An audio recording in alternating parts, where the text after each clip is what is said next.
971. Call the office at 572-0383 or 572-0215. REV-UP St. Lucia, the alpha of radio. Join Dr. Leonard Surage on REV-UP St. Lucia Tuesdays from 6 p.m. to 7 p.m. for Doctor in the House.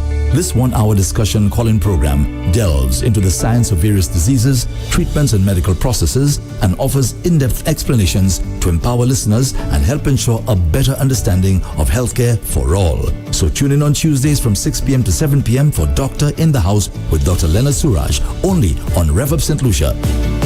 And Doctor in the House, brought to you the compliments of La Place Salaison, Dalcan Pharmacy, Chernow Cooperative Credit Union, and Tapia Hospital.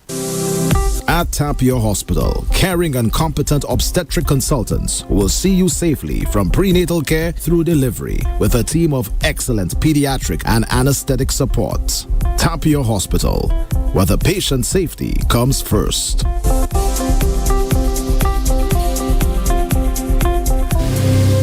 In the heart of St. Lucia, where mountains meet the sea, there's a story of resilience, community, and a promise kept for over 50 years. Chernow Credit Union has been a pillar of support and a friend. Together, we've weathered storms and celebrated triumphs, from sponsoring local events to supporting education. Our motto, together we can move mountains, isn't just words. It's a commitment to unity, progress, and shared success. Feel the pride, the belonging, and the warmth of a financial partner that cares. Join us and be part of something extraordinary. Looking for affordable, reliable healthcare? Visit Dalcan Pharmacy on Coral Street, Castries, where your health comes first. We carry a wide range of over-the-counter and prescription medications, all at unbeatable prices. Plus, enjoy special discounts on prescriptions for kids 12 and under and seniors 60 and over. We offer supplements, body braces, skin care, feminine care, and oral care items, topical creams, and more. Plus blood sugar monitors for just 40 EC, 50 test strips for only 50 EC, and blood pressure machines at affordable prices. If what you need is currently out of stock, we're happy to place specialized orders just for you. Need advice? Check out our private counseling room. Visit Dalcan Pharmacy on Coral Street, Castries, opposite the Magistrate Court, or contact 572-5282 or 720-1655 for more information. Dalcan Pharmacy, your health is our mission. It's delicious. La Place Salaison is the true home of quality meat and deli products, selected and priced to suit every palate and pocket. We sell all cuts of meat, poultry and fish, from tasty lamb necks and succulent pork chops to lean dolphin and juicy top round steaks. Our deli items include turkey, ham, bacon, pork sausages, meat patties, chicken nuggets, deli ham and eggs, so that breakfast or that party is a breeze. And for your added convenience, we sell restaurant essentials and grocery items. So where's your next meal coming from? La Place Salaison, of course. La Place Salaison, Castries, Groselet, Beaufort, and Soufrière. It's delicious.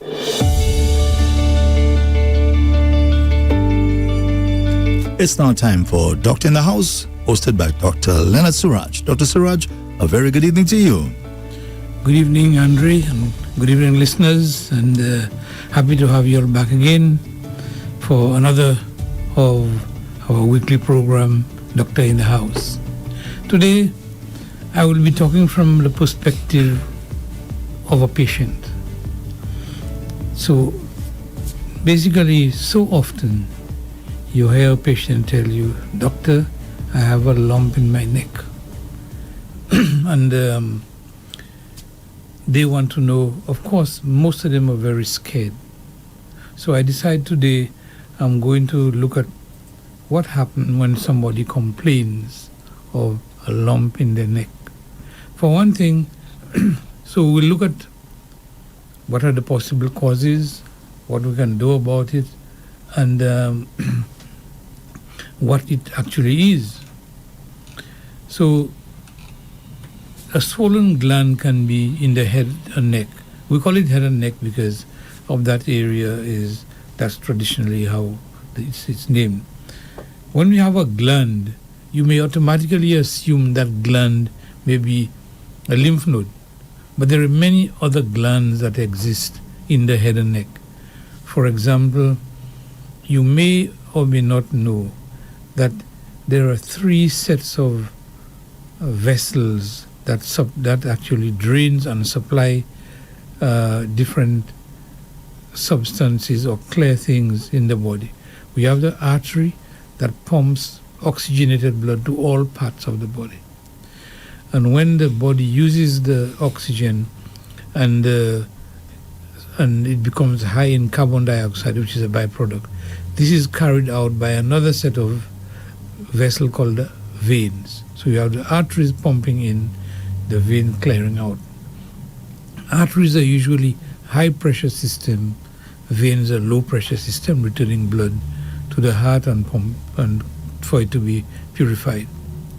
There's a third type of vascular system called the lymphatics. This clears up bigger substances.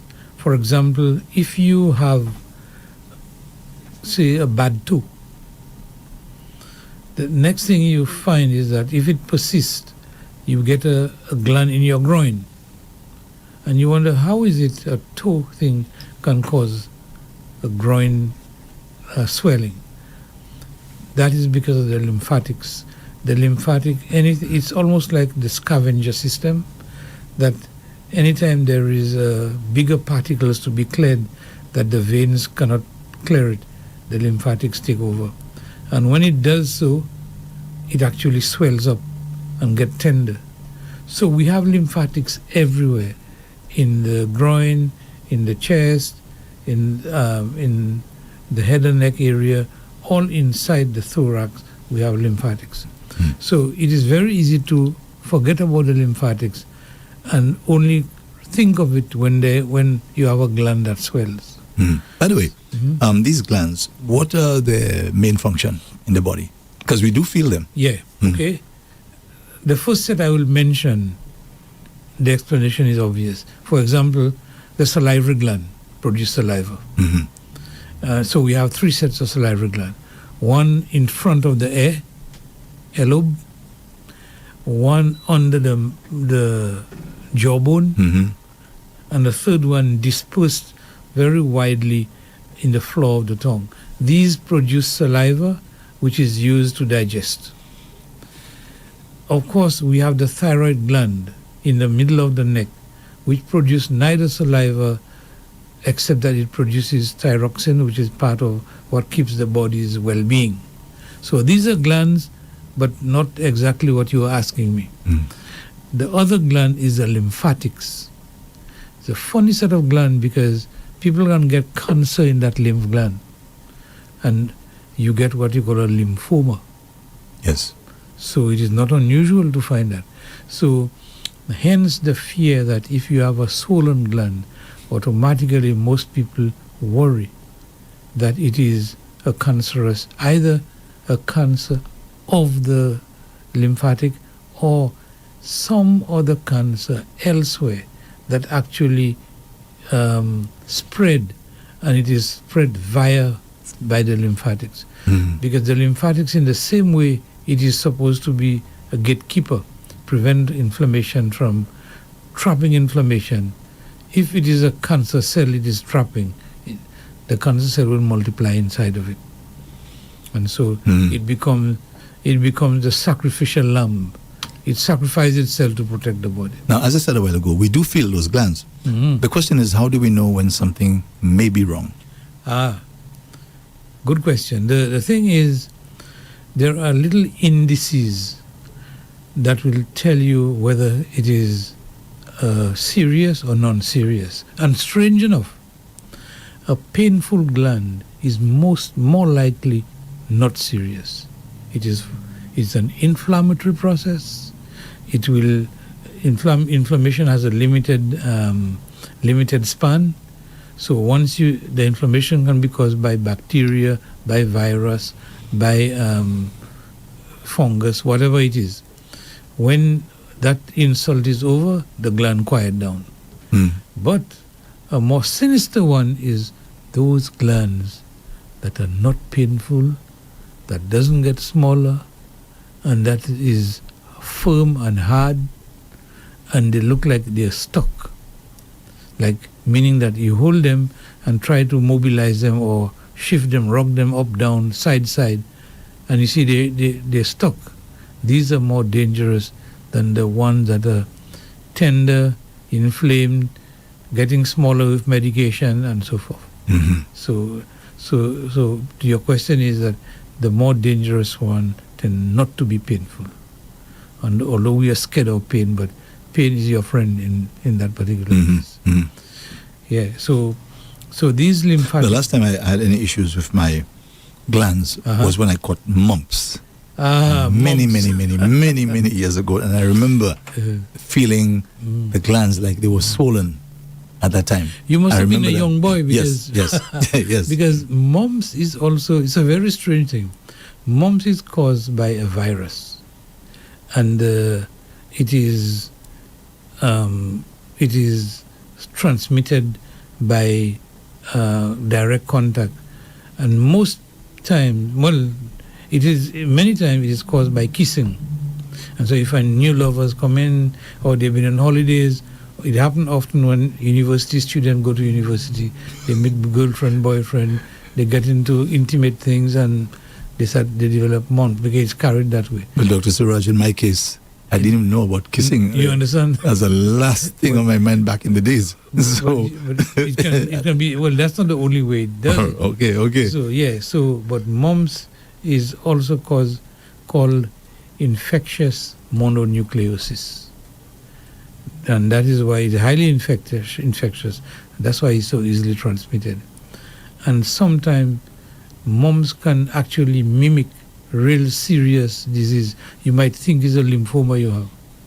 Mm-hmm. And many a times we do the test, a screening test called infectious mono. The test is to check for infectious mononucleosis, which is a virus that causes that. And so these viruses, and the glands are big, they're large, and sometimes even the tonsil is enlarged, the throat is painful, and you may get these spots.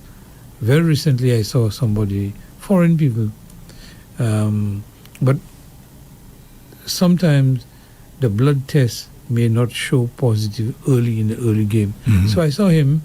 He came on his honeymoon to St. Lucia, young couple, 20s, and so he developed the mumps, etc. But it looked like mumps, but the test is negative. But I told him that despite the fact that the test is negative, I'm treating it as mumps. So when he was leaving after 10 days in St. Lucia, I gave him a referral, etc. And he wrote me back and told me the second test they did was positive for mumps. so it is, mumps can mimic a few things, yes, and very serious diseases. Yeah. And it is a swelling of the lymph gland. Right. Because I remember that time, mm-hmm. I could feel those glands. Yeah, they were very big. They were big. Yeah. Most times they are big and tender. Now the cancers are big and non-tender. Mm. So therein lies the difference. So the swollen glands can arise in the head and neck. There are a few glands behind the ear, and sometimes people in exploring themselves touch that gland. It's on the bone, but it's a very funny gland because the moment you keep on touching it and playing with it and squeezing it, it gets bigger. Because it is reacting to the stimulation. And many people have come to me worrying about the gland. All I tell them is, don't touch it, leave it alone, and it will disappear, or it will get smaller. So, but generally, a lymph node is about the size of a pea, like a red bean, even smaller. And sometimes, and they are flattish, so that you can feel it, but take it for granted and don't even know it's a gland. And but when they are inflamed, they actually increase in size, and they get a little more tender and sometimes painful. And if you are investigating the gland, you may have to do some blood tests, which I'll go into later on. But I don't want to lose sight of the fact that a swollen gland can be either because of inflammation, it can be because of certain kind of disease. You may have arthritis and it can cause the gland to swell up. And you may have chronic disease like lupus that can make the gland go up, etc. So when you see a gland is up, it may be a simple thing, a simple infection, or it may be something quite complicated. So when you see your doctor begin to do tests, etc., you have to be patient, because not every lump that is in the neck is a simple and straightforward one. So, having said that, the lymphatics of the head and neck is quite abundant. I mean, there are lots of glands. So therefore, we divide the neck into the anterior and the posterior part, and because there is this muscle coming from the air bone behind the ear onto the clavicle, which is the collarbone, separating the neck into a back part and a front part. And so usually those in the front are more common than those in the back. And most times, like I sometimes do, most times when they're investigating these glands, they do not want the needle, because you can investigate a gland by putting a needle in it and suck on the needle and take that little smear that comes out for testing. It's called a cytology. Now that is different from histology, where you take a piece of the gland and send it to the lab for testing, and they slice it into very, very tiny slices and look at each cross-section and give you a better picture. But for glands, cervical glands, etc., it is usually better to remove the gland, a small one, because even though you have several in your head and neck, anyone represent the same disease, and it don't matter where you get it, you'll find the same results. So you don't have to go for the biggest one to take it out for a sample. You get a small one somewhere else, because they'll be exposed to the same environment and respond to the same stimulus. And so, but I wanted to say a little bit about the difference between investigating a gland by putting a needle versus by taking out a gland. Because many people ask me that, and they say, well, doc, if you can put a needle in there and give me an answer, why are you going to take me to the hospital, put me to sleep, make a cut, take out a gland when you don't have to? But cervical glands and lymphoid glands, when you take the needle and you suck out the tissue from it, all you get is scattered cells that does not tell you the orientation and how that cells fit into the entire gland picture. It just tell you the cells are there and they look normal or they look cancerous or whatever, but it doesn't tell you more. But if you take, for cervical nodes, they recommend that you take out a gland in its totality, or half of a gland if you can't take the whole. But so that give them a piece of tissue, and that's called a biopsy. A biopsy is a piece of tissue that you take for investigation. And when they slice it, and they have this microtome that can take tiny, tiny slices, and they would stain it and look at it under a microscope, and then can tell you architecturally what it is, how it is, are the cells looking cancerous, and if they are, they look aggressive, are they looking as if they're going to they're multiplying fast or slowly, and all this kind of thing.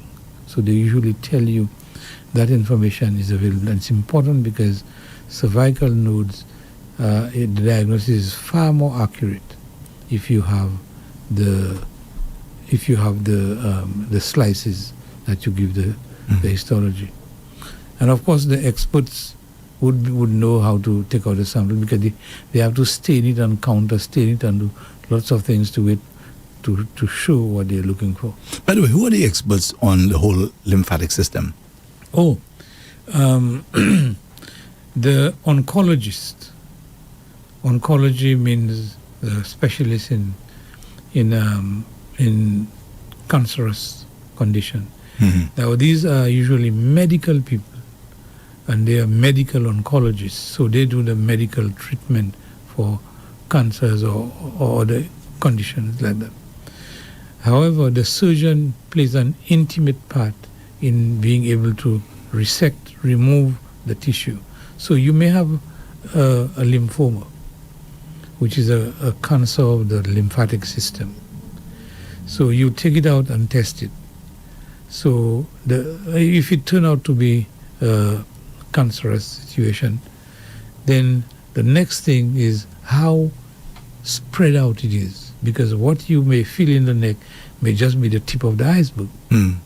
So you now have to do you may refer to the oncologist at that time, or you may continue to investigate and do an MRI or a CT scan to see if there is cancer, if it has spread inside the abdomen, because of course when you feel somebody's belly, you may not feel everything that's inside. With the advent of very highly specific treatment, with specific X-ray like MRI and CT scan, you can look at see how much gland that are swollen inside the belly, and that will give you an idea of how to stage it. Now there's something called staging, and staging is a way of determining how advanced a disease is. There's stage 1, stage 2, stage 3, and generally stage 1 is saying the disease, the gland is limited to one gland, because everything else, there's no other gland. Stage 2 may say there are multiple glands but in one vicinity. The stage 3 may say there are multiple glands, it is spread in certain areas. And the fourth one may be there is distant metastasis. So in other words, it's going into the brain, it's going into the bone, it's going into the liver, it's going many places. And each cancer have their own predilection of where they go. And although I did not want to enter the types of cancers now, but it is fitting to say at this point that the spread, each cancer behave differently.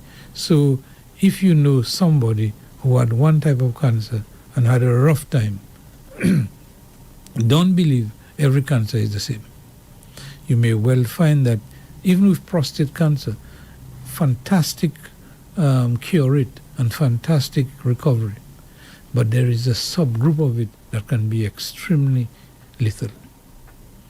So the thought of cancer and the thought of malignancy should not send you in a panic. Let's just go back a little, Dr. Surage, to what you said concerning the touching of the abdomen. I've always been wondering, what is it that the doctor is looking for? Or feeling for, as the case may be. It's called palpation. Palpitation is when you have a fast heartbeat. Palpation is when you're feeling somebody's belly. Usually, whatever parts, neck or whatever, that's palpation. And in somebody's lying down, usually and almost all the time, you're on the person's right side. That's how you approach a patient to investigate him, not on the opposite side. If you're a student, they'll fail you. Oh, yeah. So what's the thinking behind that? Because the anatomy, the arrangement of all the different structures is more, you can feel it better from that angle. Oh, okay. So when you're looking at the abdomen, first of all, you see if the abdomen looks distended or if it is flat. Of course, somebody who's obese may have a bigger belly, but it's not distended. It's just big. Okay, you see that the umbilicus is not everting, nothing. So you can see they're just fat. But you're trying to feel the organs inside the abdomen. On the left side, you find the colon is there, And then you have in the middle section, you have the pancreas and everything. And on the opposite on the right side, you have the liver, the bigger portion of the liver is on that side. And at the very edge, on the rib cage, you'll see the gallbladder. So you must know anatomically where all these things are. And then, of course, if you're looking for the appendix, you go in the right area and right groin, in that area. And if you're looking for women, if you're looking for fibroids, you go in the middle where the uterus is, and you can know. And women may have ovarian cyst. I remember when I was doing surgery in my final exam, the doctor, they gave me a ovarian cyst, which was in the where the appendix is supposed to be. And but of course, after the exam, we were having a cocktail when all the results were out. So now I asked the doctor, well, why did you give me a gynecological problem for surgery? He said, well, a mass in that area is a mass in that area, and you should be able to know, to decipher between whatever it is. So that was his answer. But yes, you palpate so you can feel the organs that you know that are there, whether they are enlarged, especially if your initial initial questioning is leading to something in the abdomen. Because the protocol for examining a patient, first of all, you say who you are and so forth, and you tell the patient, I'll be examining you, and then you put the exposed area. And you would have asked them a question about what they have, how long they've had it, is it painful, is it affecting their bowel habits, all the questions. So when you get to be examining, it means that you have heard the question, you have heard the answers, and now you are trying to verify or nullify any symptoms that you're not sure of. And after, so it's the questioning, the interview, then the examination, and then investigation afterwards. Wherever you're still not sure, you investigate. So you say the main reason for this feeling and touching has to do with feeling whether the organs are enlarged? Yeah, organs are enlarged. For example, somebody may have, say a lady may have a swollen leg, one leg swollen, and don't understand why. And then they do tests, etc. They cannot find a reason. Then that person you may decide to investigate it and say, well, could it be she may have a big fibroid that is resting on the vein and causing the leg to swell up. So you in the abdomen, you examine the abdomen and looking for fibroid, looking for the uterus, etc. So it has its reason. Okay. All right, Dr. Surage, we'll take a little break. And when we get back, I guess you can give our numbers and so on. Yeah, sure. Okay, so our listeners can call in and chime in. So this is Doctor in the House live on REV-UP St. Lucia with Dr. Leonard Surage, brought to you with the compliments of La Place, Salaison, Dalkin Pharmacy, Janu Cooperative Credit Union, and Tapia Hospital. Tapia Hospital Radiology Department offers 24-hour service. We provide you with X-ray, CT scans, and ultrasound imaging using the most modern equipment that produces the best images for your medical attention. Call the Radiology Unit at 459-2201. Tapia Hospital, where the patient safety comes first.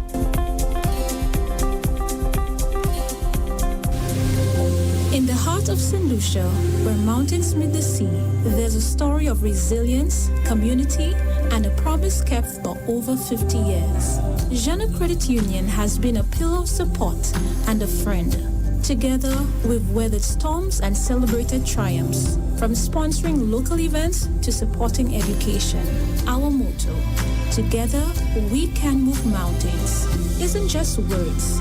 It's a commitment to unity, progress, and shared success. Feel the pride, the belonging, and the warmth of a financial partner that cares. Join us and be part of something extraordinary. Looking for affordable, reliable healthcare? Visit Dalkan Pharmacy on Coral Street, Castries, where your health comes first. We carry a wide range of over-the-counter and prescription medications, all at unbeatable prices. Plus, enjoy special discounts on prescriptions for kids 12 and under and seniors 60 and over. We offer supplements, body braces, skin care, feminine care, and oral care items, topical creams, and more.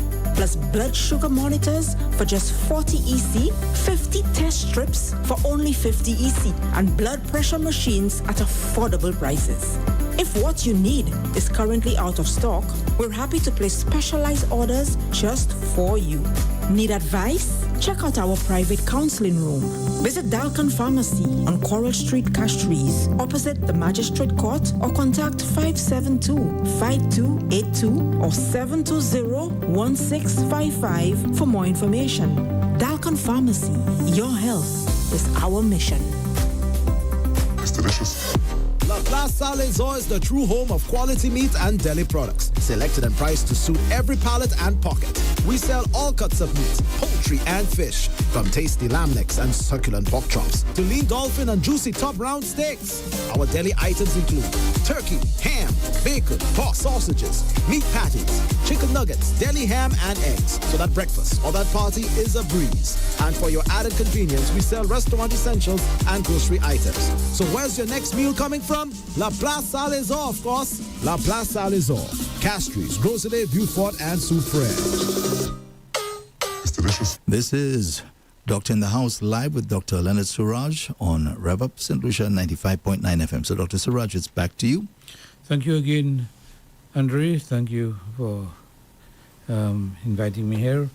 Now, at this point, I would like to extend the line so that if anybody wants to contribute to that program, you can do so by calling on the fixed line 572-9710 or the WhatsApp 287-0971.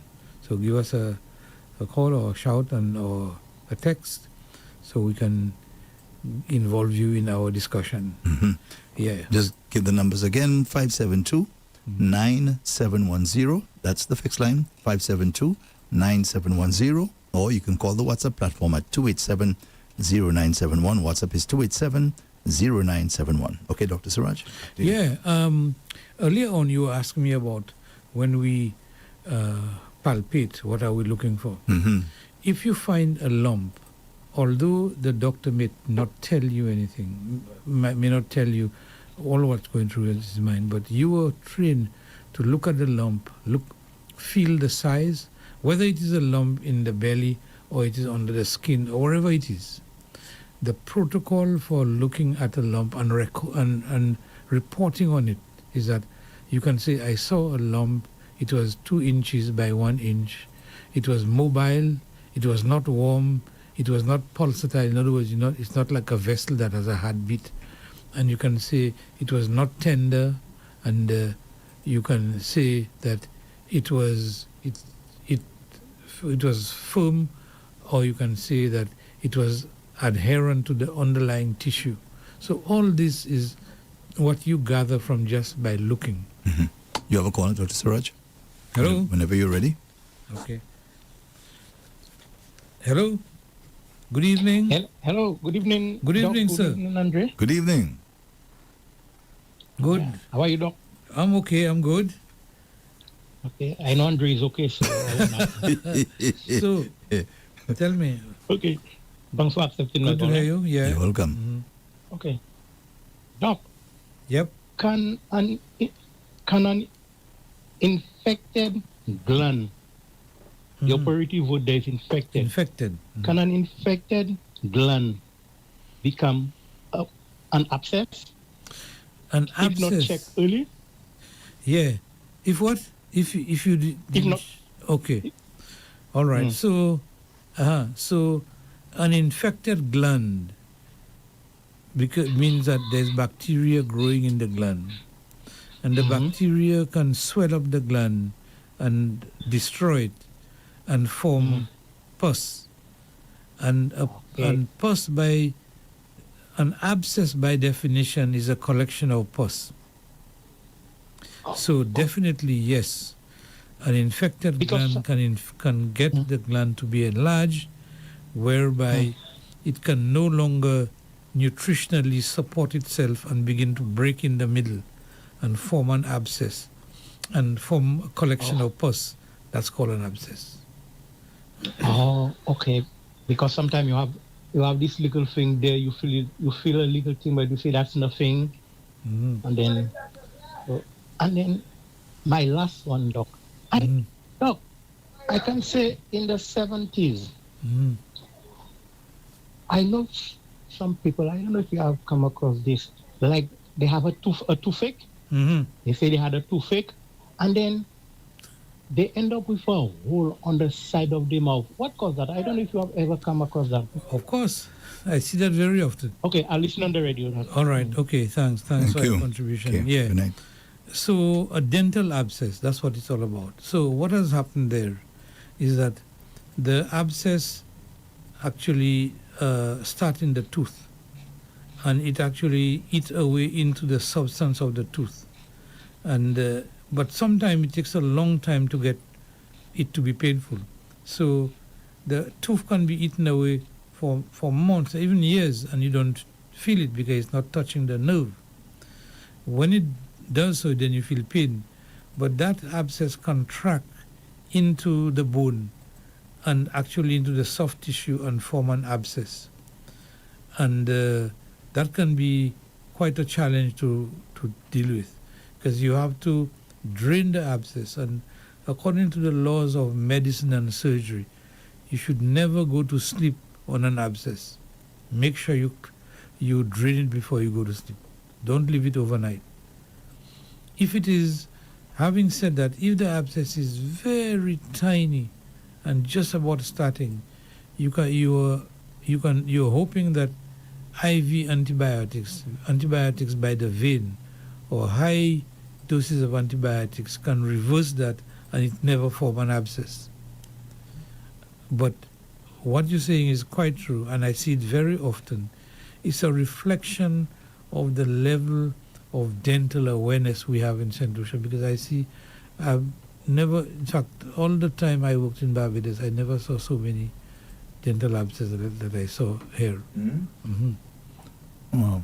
Because somewhere along the line, either, and even in adults, the doctors tend to be, the patient tend to be scared of going to the dentist. I don't know, because of the drilling, because of the pain, because of what it is. All combined, Dr. Surage. All combined. Yeah. Everything you just mentioned there. So they know they have a cavity, but it's not painful. They just leave that alone until it gets deep enough and form an abscess. And the abscess is usually under the what we call the periosteum, because when you have bone, there is a covering on the bone called periosteum that's tough. Not many things breach through that. And so the abscess get trapped under that and swells up and get tense, but not bursting through, and cause a lot of pain. I've had many occasions to go and drain abscesses, but I don't like to remove teeth. So I would drain the abscess, take care of the infection. When it heals, refer them to the dentist to do what they have to do. But what the gentleman is saying is quite correct on both counts, that an inflammation of a lymph node, whether it is a bacterial or viral or whatever, can cause the abscess to form in the node, and you have to and form pus and abscess, and you have to drain it. Because if the abscess is big, medication will not take care of it. So that was a good question. As always. So when we are investigating, as I said, when you're examining, you're looking at all these things, the size of the lump, how is it painful, is it fluctuant, we call that, etc. And then you begin to investigate and do tests. You'll do a blood test, and the blood test can give you a lot of information, because there is the white blood count that will tell you if it is most likely if it's a virus, if it's an allergy, if it's a bacteria, and so forth. And in the same test, you can do what we call a differential. You look at the different components of white cells, how much the different types are. Because, for example, if it is an allergy, there is a fragment of the white cell that will go up. If it is a bacterial infection, the neutrophil section will go up. If it is a immune system problem, then you may find that the lymphocytes go up. Whichever one, there's a different fraction that will be affected. And similarly, if your hemoglobin is low, you'll see the red cells would show that the amount of hemoglobin contained in each cell would be reduced. So that will give you this investigation. And mind you, sometime you may get the first thing you may find is the hemoglobin is low. And you look at somebody like average person who eat well and have a good appetite, no problem, and the hemoglobin is dropping. You should take it seriously, because maybe you're losing blood somewhere, or that something has invaded your marrow and you cannot produce the white cells.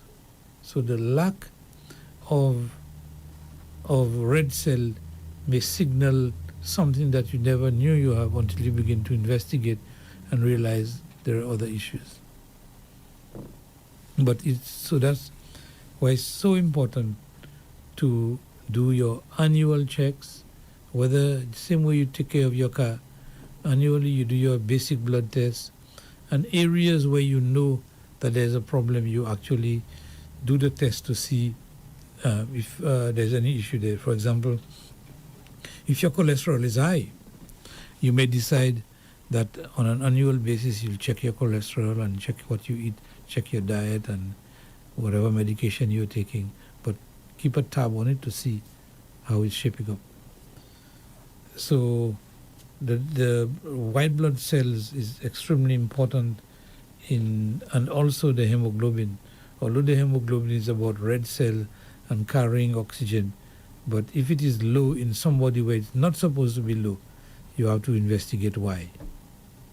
I've had situations where people have cancer of the stomach, and there is another chemical called intrinsic factor, which is associated with the formation of hemoglobin. And intrinsic factor was not being formed because of the cancer, and the patient begin to have low blood count, only to find out when you investigate that's what the problem was. So that can happen very easy. Okay, let me just give those numbers again in case you need to call us here. The fixed line is 572-9710, 572-9710. That's the fixed line. Or you can try the WhatsApp platform at 287-0971. WhatsApp is 287-0971. Yes. We have another 15 minutes to go. Okay. All right. So in terms of investigating these lumps, so you have a lump, you go to a doctor, he looks at it, he feels it, he or she does come to a diagnosis, examine and decide to do some blood test, and afterwards he still have not gotten the diagnosis. He decides to do investigation. Well, what you're investigating is a lymph node or a gland. So you can do an X-ray. Sorry to disturb you, Dr. Surage. We have a call. Hello. Hello. Good evening, sir. Yeah, good evening. Good evening. Yeah. Yes. Trying to talk to the doctor. Yes, the doctor is on the line. Doctor is in the house. Doctor is in the house. Yes. In terms of your blood count, Mm-hmm. you mentioned red blood cells and the I think there used to be another term, blood corpuscles. Was that the corpuscle is the cells, red blood cells. Oh. Yeah, and that is used in terms of the amount of oxygen, the amount of hemoglobin it may contain, because there's a part of the blood test that say MCHC, talking about. So the hemoglobin is exactly, give me a good definition of hemoglobin. What's that? Hemoglobin. Yeah, the hemoglobin is basically can be seen as the redness or the richness of the blood cells, because you can have the blood cells and it can have low hemoglobin in it, and as a result you're looking pale. Okay. Because that's the lack of what in the blood. It is a lack of hemoglobin that causes the blood to be pale.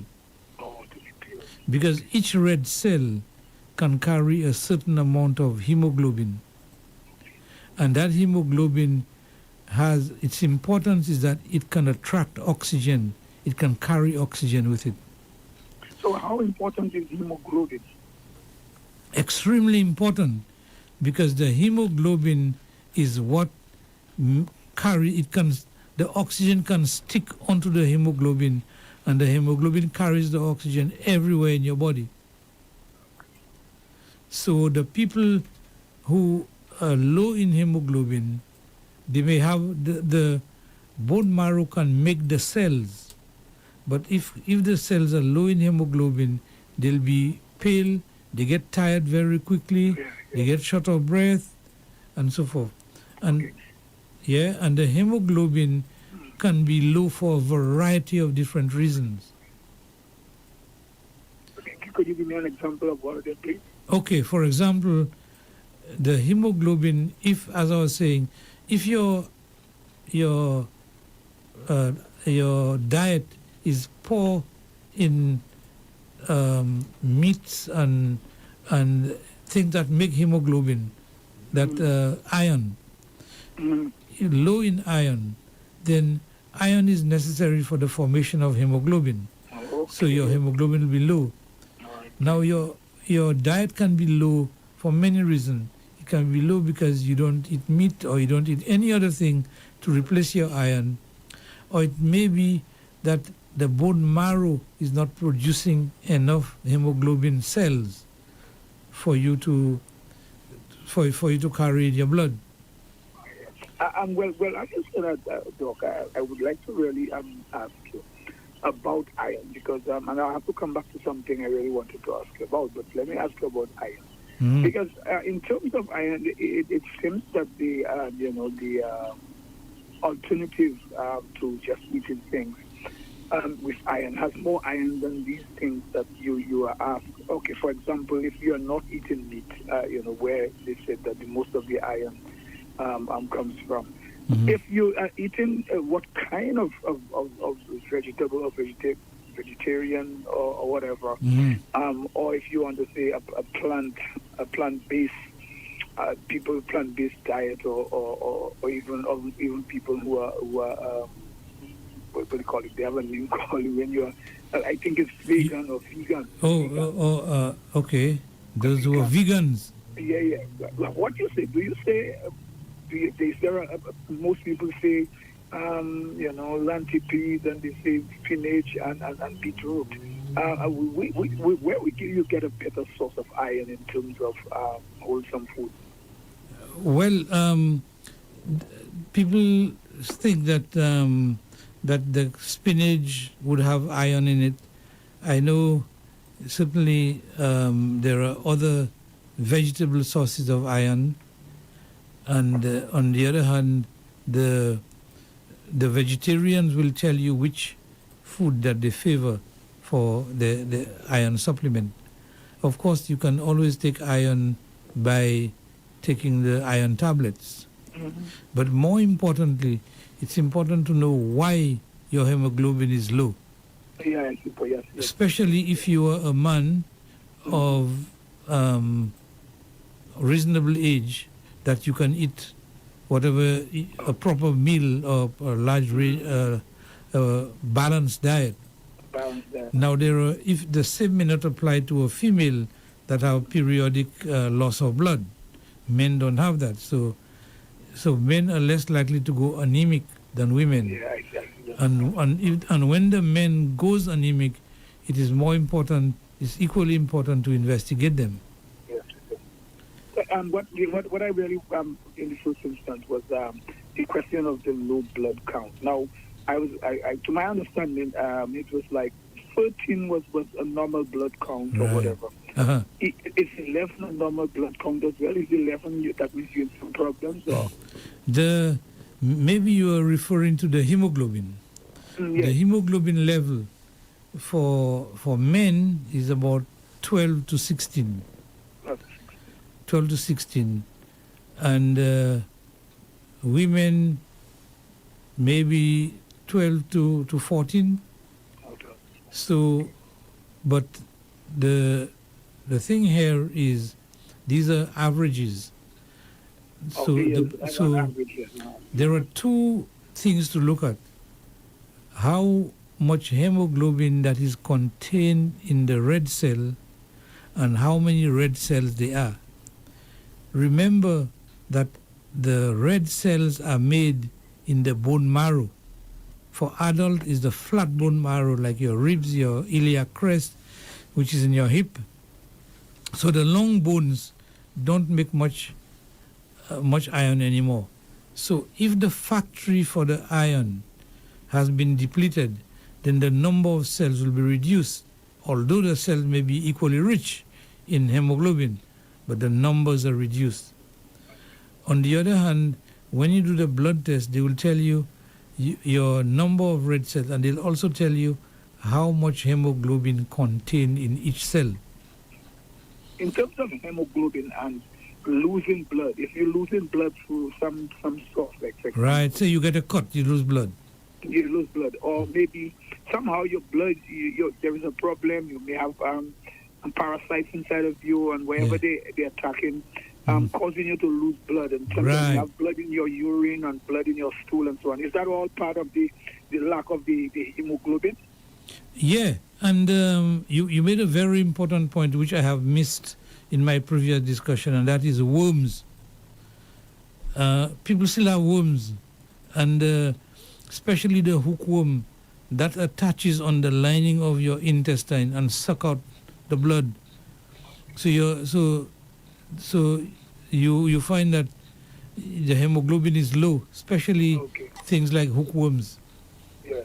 Yeah, so it can drain your blood. So you may have the red cells, but they are low in hemoglobin.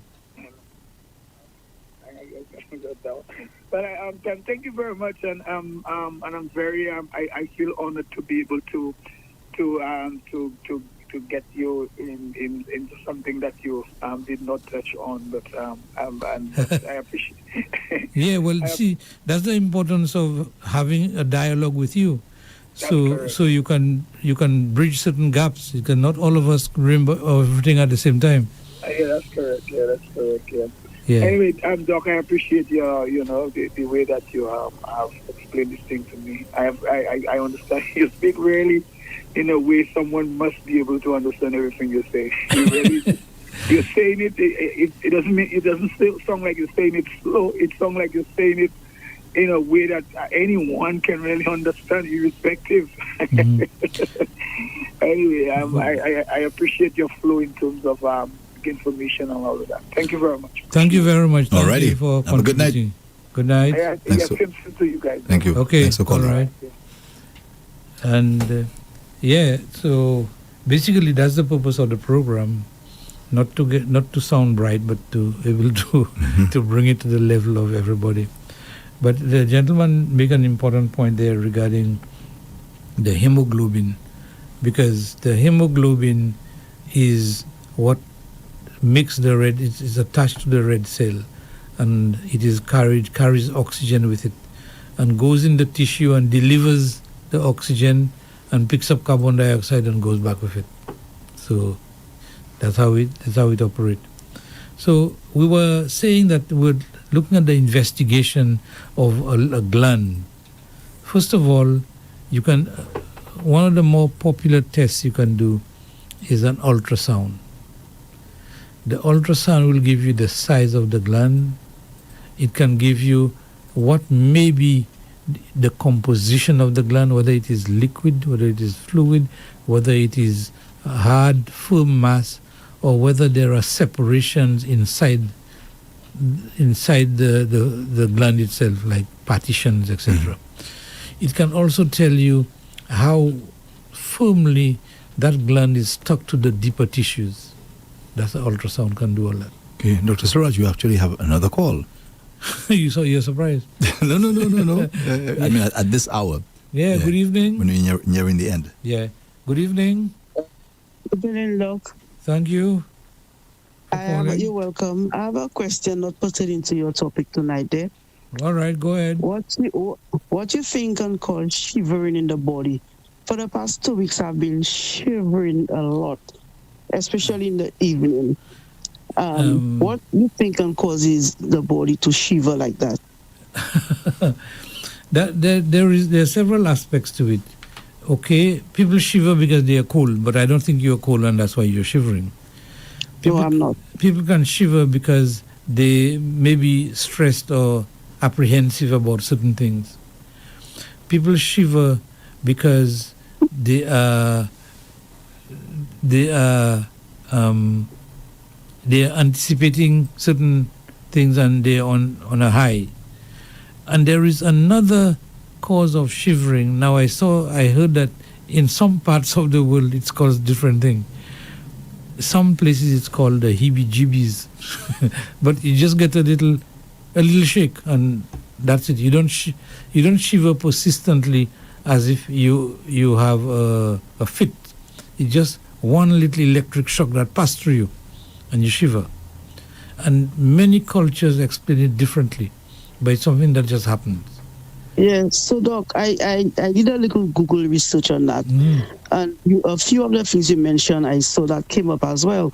And one of the things was saying withdrawal from caffeine. Now, it's about 2 weeks I've stopped drinking coffee, for one. Now, when you look at the Dr. Google, sometimes you actually see things you experiencing for real. That's right. Although they say it's not wise to go to Dr. Google.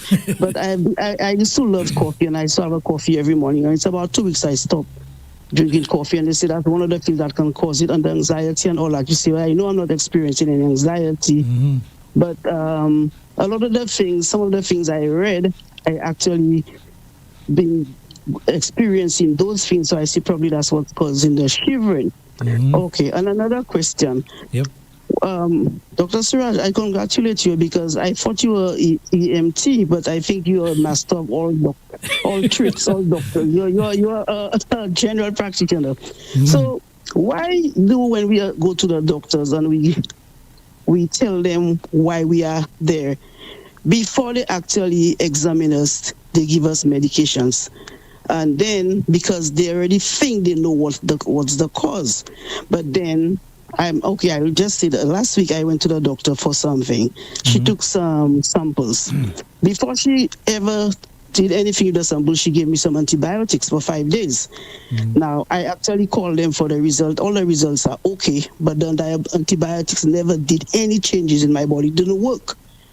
And now she's asking me to come back, but I'm not going to go back because I just feel that if whatever she thought it was, she already gave me antibiotics for, the results are okay. So I don't know what is the cause of. So I think I will just go.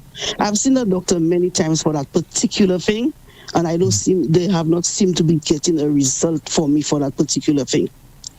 So I don't know what's the next step there now. The next step is, I think that if you have been there a few times, you should either get a referral from the doctor. I've been there too. Yeah, and because she would be, or he, whoever the doctor is, may be able to write enough information to the next doctor so he don't waste time. Dr. Surage, I've seen the specialist for that particular issue and read the specialist self, and I still didn't get a result for that issue. So like I kind of almost ready to give up because I kind of made another appointment today and I just canceled the appointment because going back there and she already gave me antibiotics, useless antibiotics in my body that didn't do anything. And then what she'll do another test and what she'll come up with. So I just canceled the appointment because I just tired of that thing. Oh, well, the thing is, there are some recurrent problem that almost seem as though there is no answer to it.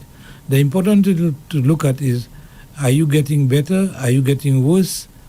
Without medication? In my opinion, it's getting worse because, I'll just tell you what it is. It's burning urine. My urine itself burns. Okay. It's not my vagina that's burning or anything like that. It's the urine itself that's burning. And that's what's the issue, and we cannot find a solution to what causes the urine itself to burn. And you've been to a urologist? Yes, Dr. Surage. Well. Yeah. Well. I work on the opposite end of things. But to me, if it is, you have to look for signs of it worsening, because there are some issues that are not, they are low-grade issues, not getting bad, not getting worse, not getting better, but just there. The only thing I can think of, Dr. Surage, is maybe change my soap or the soaps I use, the body soaps, because that's the only thing I can think of. Because apart from that, everything else is okay. What they thought can cause it. So and they have looked for bacteria, look for different fungus, all kind of thing. Nothing. Everything. I did a swab last week. I did all kinds of, they probably thought it was yeast infection, STD, XDI. When last I had sex, it's over a whole year I never had sex. So I don't know. Nothing of that sort. Yeah, well, I wish you all the luck in the world. And yes, somewhere along the line, an answer will come, don't worry. I hope so. I'm a very optimistic person. I always feel that that if you persist, an answer will find itself to you. I hope so too. Thank you so much. And thank you very much for calling on the program and give us that information. It's always good to hear new people on the program. Thanks a lot. So, no, she's called quite a few times actually. Oh. Yeah, she calls your show specifically. Dr. Surage, just before we go, I just went to see Dr. Google. Oh, yeah. And I asked Dr. Google whether coffee is a drug. And Dr. Google said of yes. Course it's a drug. Said because it contains caffeine, which is a central nervous system stimulant. Yeah.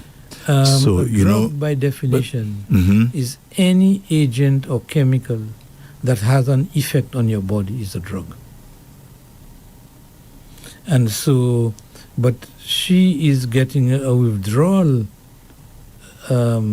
agitation or she's getting, how she call it? She described it as the shaking. I'm not saying her drinking coffee is associated with what she's experiencing. The fact that she brought it up, I said, let me just check it out, which I did. And it says that coffee is considered a drug. Oh, yeah, we know that.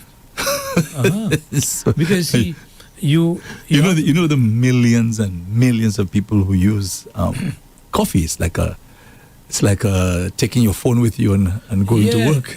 Many people, from the time I'm a little boy, a few years, we're drinking coffee every day. Very weak, just for the coffee. And I must say, I cannot say it has done anything bad to me.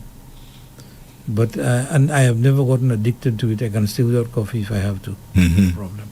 But back to that word, anytime you're getting into the sciences, you have to be clear on your definitions. And you cannot be talking about drugs and don't have a definition.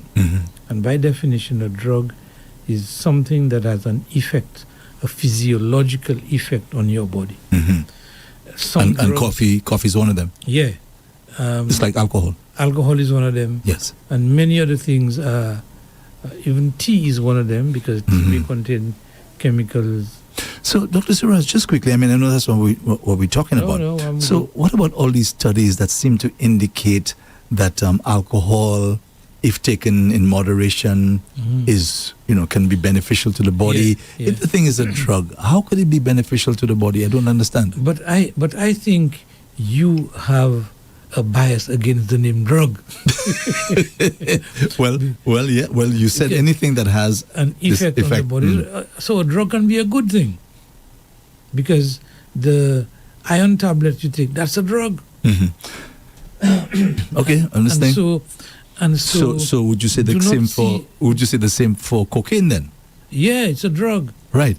Now, But you say it can be beneficial. yeah, so the thing about drug is that some of them are outright non-beneficial. It's dangerous. So how do we decipher that, Dr. Surage? Well, you look at the effect it has on the body, and is it a beneficial effect or an adverse effect that the body it has on the body? So don't be biased by the fact that it's a drug. A drug is anything. Now, the question you would have asked me, and I'm hoping you didn't ask me, wouldn't ask me, is water a drug? Is what? Water? Water, a drug, because it is H2O, water. It has excess of water can cause problem. It can put you in heart failure. It can make your legs swell up. It can overload your fluid. On the other hand, water is life. So Yeah, but if I were to go to Dr. Google right now to ask Dr. Google, is water a drug? It would tell me no. You want me to test it? Test it. All right. Let me go Because to that the right thing now. about- Let me go to that right now, Dr. Surage. Because Dr. Google will send you to AI, to Gemini, or to ChatGPT. Dr. Google says water is not classified as a drug. It is an essential nutrient and Okay. vital for human survival. Yeah, it's not a drug. Because maybe it doesn't have any physiological. It does have a physiological effect on you. Dr. Surage, I see you want to ensure that you win a little argument there, so you beating around the bush all around. Yeah, all right, all over you. But the definitions are important in the same way that another one is inflammation. What is inflammation? And if you ask 10 people what's inflammation, you get 10 different answers. But there is a definition for inflammation, and that is, it is the body's response to a noxious stimuli that has certain effects on the body. And the inflammation, with inflammation you get swelling of the tissue, you get pain, you get redness, and you may get loss of function. So that's all part of inflammation.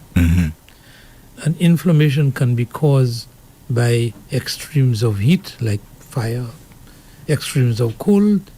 It can be caused by by an allergy, because an allergy can cause an inflammation, because the inflammation carry all the features of what inflammation is supposed to be. And so the definition is there. And so you must have a working definition for that. And as we said... So, Dr. Surage, just before we leave, when we find out about all these things, the alcohol being a drug, because once upon a time we didn't consider alcohol to be a drug at all. We normally look at cocaine, we hear marijuana, and we figure these are the bad drugs, and so not realizing that alcohol is a drug. And as we just found out now that coffee that has, of course, the caffeine. Yeah. I think it's the caffeine that's in there that's the problem. So let me ask you just before we leave, how does one? How do you now maneuver those things? Because you're a human being and you want to enjoy some coffee, you want to enjoy some alcohol, that sort of thing. And as you stated a while ago, the cocaine, for example, is really an extreme one. right? You're saying so. So we know we shouldn't go there. Yeah. So how does the average person know now for your particular body? How do you know when it's enough and when it's too much? Moderation. The thing you look for is moderation, and is that particular drug having an adverse effect on you, whether it is social, financial, career-oriented, or any of the areas that will cause your improvement. Is it affecting you in any way? Is it affecting your job? Is it affecting your relationship with your home? If it is causing an adverse effect, then it is not good for you. Dr. Surage, I've been out, and I used to one time imbibe in a particular drink, okay, Strongbow, okay, and it has a lot of alcohol. Actually, it's very, very sweet. It has a lot of alcohol, and I would have 5%. I would have one or two, okay, or maybe three. And I've seen people drink a number of those Strongbows, and they act normal, like they haven't even had one. So that is relative in terms of how it affects one person and how it affects somebody else. Well, that may be the psychological. Makeup? I won't say depends on the psychological effect it has is one area, but I can tell you, when you drink the alcohol, it goes in your stomach, is picked up by the blood, goes in your liver. The effect it has in your liver is the same. It will damage your liver little by little, by little, by little. So what does the coffee do, Dr. Surage? What does the coffee do? Do we know? The coffee mainly affects your stomach in terms of irritation of the stomach. It can give you ulcers. It can make you increase your acid level, etc. And so if you have acid stomach, you may not want to drink coffee on an empty stomach first thing in the morning. Or don't have it very strong. Okay? Have it weaker. But what I want to say is at the level of moderation you have to exercise to benefit from the drug rather than getting the side effect to get the better of you. So that's how I would put it. So, and don't be worried about the name drug, because it has an effect. The effect could be beneficial or it could be adverse. But you as a mature person must decide at what point it is having a negative effect on you. Well, let's see then, because some people may be experiencing what I'm just about to read here. Common side effects of caffeine intake include insomnia, nervousness, anxiety, rapid heart rate, stomach issues, as you just said a while ago, stomach issues, nausea and headaches. It can also cause temporary increases in blood pressure, muscle tremors, and dependency, leading to withdrawal symptoms like fatigue and irritability when stopping. So maybe the irritability is what the lady had. But here's the interesting part. Generally, and I imagine the same would apply to the alcohol, generally up to 400 milligrams per day is considered safe for most adults. 400 milligrams. Yes, now, per day. Yeah, how do you know how much a teaspoonful? Exactly. And you can brew it strong or you can brew it weak. Yeah, but what I would say essentially is that if you think it's having a negative effect on you, stay away from it. Stay away from it or reduce it, because some people like the stuff, and just reduce the strength of it, and maybe have it with some, rather than black, have it with some milk or something. Okay, Dr. Surage. Okay.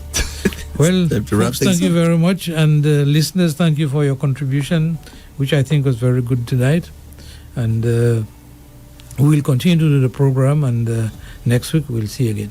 Thank you, Dr. Surage, as always, for your service. And thank you for contributing, helping me. I try. Okay. And of course, our number one caller tries as well. Definitely. Yeah, definitely.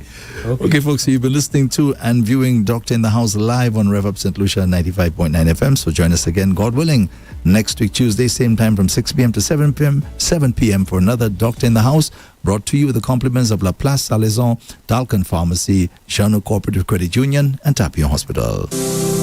At Tapio Hospital, we operate a 24-hour emergency service for all your urgent healthcare needs. Our qualified medical specialist will be on hand to ensure that you receive the best of care. Call us at 459-2617. Tapio Hospital, where the patient safety comes first. In the heart of St. Lucia, where mountains meet the sea, there's a story of resilience, community, and a promise kept for over 50 years. Jana Credit Union has been a pillar of support and a friend. Together, we've weathered storms and celebrated triumphs, from sponsoring local events to supporting education. Our motto, together we can move mountains, isn't just words. It's a commitment to unity, progress, and shared success. Feel the pride, the belonging, and the warmth of a financial partner that cares. Join us and be part of something extraordinary. Looking for affordable, reliable healthcare? Visit Dalkan Pharmacy on Coral Street, Castries, where your health comes first. We carry a wide range of over-the-counter and prescription medications, all at unbeatable prices. Plus, enjoy special discounts on prescriptions for kids 12 and under and seniors 60 and over. We offer supplements, body braces, skin care, feminine care, and oral care items, topical creams, and more. Plus blood sugar monitors for just 40 EC, 50 test strips for only 50 EC, and blood pressure machines at affordable prices. If what you need is currently out of stock, we're happy to place specialized orders just for you. Need advice? Check out our private counseling room. Visit Dalkan Pharmacy on Coral Street, Castries, opposite the Magistrate Court, or contact 572-5282 or 720-1655 for more information. Dalkan Pharmacy, your health is our mission. It's delicious. La Plaza Lesor is the true home of quality meat and deli products, selected and priced to suit every palate and pocket. We sell all cuts of meat, poultry and fish, from tasty lamb necks and succulent pork chops to lean dolphin and juicy top round steaks. Our deli items include turkey, ham, bacon, pork sausages, meat patties, chicken nuggets, deli ham and eggs, so that breakfast or that party is a breeze. And for your added convenience, we sell restaurant essentials and grocery items. So where's your next meal coming from? La Plaza Lesor, of course. La Plaza Lesor, Castries, Groselet, Beaufort, and Soufrière.